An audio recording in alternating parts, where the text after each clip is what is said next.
Twongeye kuguha ikaze mu busobanuro bw'inzozi bwacu bw'uyu munsi. Uyu munsi tugiye gukomeza n'igice cya gatandatu cy'ubusobanuro bw'inzozi. Ubwo duherukanye twagusobanurira byinshi byerekeye kurota uri umunyeshuri cyangwa se wambaye uniforme. Ibi byose bifite icyo bisobanuye haba mu isi y'umwuka ndetse no mu isi y'ubuzima busanzwe bwa buri munsi. Uraza kureba n'ubundi ahangaha uraza kubona byinshi bitandukanye ku byerekeye iki gisobanuro cyangwa se icyo bisobanuye kuba waryama hanyuma ukarota uri umunyeshuri cyangwa se wambaye impuzankano z'abanyeshuri. Uyu munsi rero mu busobanuro bwacu bw'inzozi tugiye gusobanurira kurota wambaye ubusa. Mbese bisobanura iki kuba waryama ukarota wambaye ubusa? Ibi ngibi abantu babirota mu buryo butandukanye ndetse bikagira ibisobanuro bitewe n'uburyo babirosemo. Kuri uyu munsi rero turagaruka ku buryo bwose butandukanye bufite aho buhuriye no kuryama maze ukarota wambaye ubusa. Akenshi iyo umuntu aryamye akarota yambaye ubusa, ibi ngibi bigaragaza yuko watakaje ibyiringiro ndetse bikanagaragaza yuko ufite ibyiyumviro uba ushaka kugaragariza abantu. Ni ukuvuga ngo niba wambaye ubusa bisobanuye yuko ufite byinshi ushaka kwereka abantu ariko ukaba ufite impungenge z'uko batabibona. Niba ibi bintu warabirose, nyaboneka icyo ukwiye gukora ni uko ukwiye kwitonda ndetse ukigaragaza neza nk'uko ushaka kwigaragaza, gusa ukirinda kurenzaho no kwigaragaza uko utari.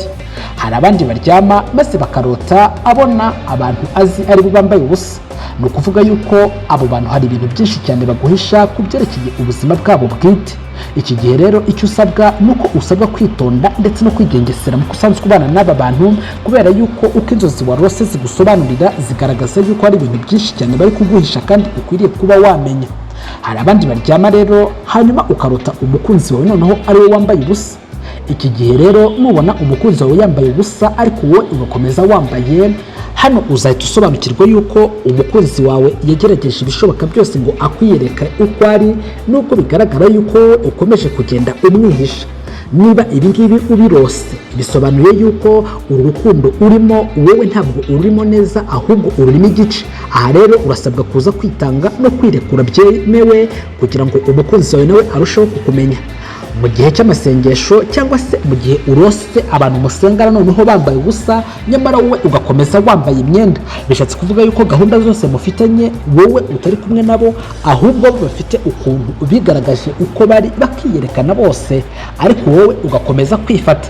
Niba rero uryamye ukarota noneho abandi bantu bashaka kukwambura ubusa nyamara wowe ugakomeza gutsimbarara, iki gihe bishatse kuvuga yuko abantu barashaka kukwanika cyangwa se barashaka kuba bakumenya birenze ariko bakanagusebya cyangwa se bakakwereka abandi bantu.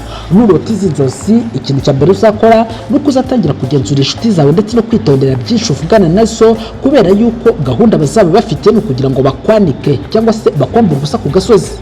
Hanyuma rero mu gihe urose ukabona wambaye ubusa abantu barabibonye ndetse urashaka kwambara vuba wihuse, bishatse kuvuga yuko hari ibintu bitandukanye wagiye ushyira hanze sosiyete cyangwa se abantu mubana badakeneye, aho mariye kumenya yuko aba bantu batabikeneye wihutiye kugira ngo ugarure ibyatakaye nyamara byararangiye.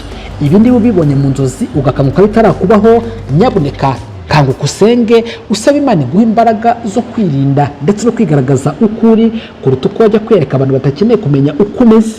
Ngizo inzozi zitandukanye zirekeranye no kuba warota wambaye ubusa cyangwa se abantu bawe bambaye ubusa. Igisobanuro cyazo ni icyo ngicyo.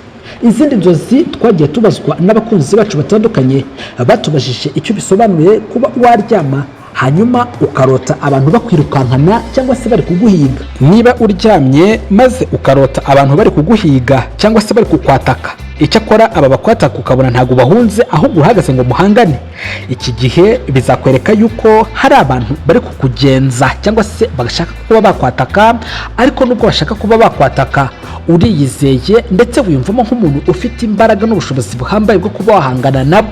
Icyo gihe niba urose ibi uzasaba Imana ikongerera imbaraga kuko uzaba ufite urugamba rutakoroheye imbere. Icyakora kandi ushobora kuryama ukarota noneho ubona aba bantu bakwatatse nyamara ukirukanka ukajya kubihisha. Iki gihe biba bisobanuye yuko uri umunyantege nke ndetse hari abantu bashobora kukwataka isaha ku isaha, ariko kuko utizeye ubushobozi bw'imbaraga zawe ukaba wahitamo umwanzuro wo kubahunga aho kugira ngo ubafesinge muwe mwahangana. Iki gihe rero mu bijyanye n'uburyo buri biblique cyangwa se icyo Bibiliya ibivugaho, ivuga yuko niba uryamye ukabona abantu bakwatatse bamara kukwataka, icyo gihe icyo uzamenya niba ubasha kubatsinda nuko hari ibitero by'ikuzimu cyangwa se imigambi y'abagizi ba nabi irimo kugambirirwaho, ariko ukaba uzarwanirirwa ukabasha gutsinda iyi migambi mibi. Mu gihe warose inzozi nk'izi, ikintu cya mbere ukwiye gukora ni ugufata akanya ugasenga Imana, ukayihamagara, ukayambaza, ikagufasha ndetse ikaba yagufasha kurenga byinshi bitandukanye. Ngubwo ubusobanuro twari twaguteguriye ku bwerekeranye n'ubusobanuro bw'inzozi bwacu twaguteguriye uyu munsi. Aha niho honyine wasanga ubusobanuro bw'inzozi. Icyo tugusaba no kuzakora munsi y'ubu busobanuro ahaditse subscribe cyangwa sabone ugakandaho, hakaza n'akazogero ukagakandaho, ukemeza kuzahorana natwe by'iteka ryose.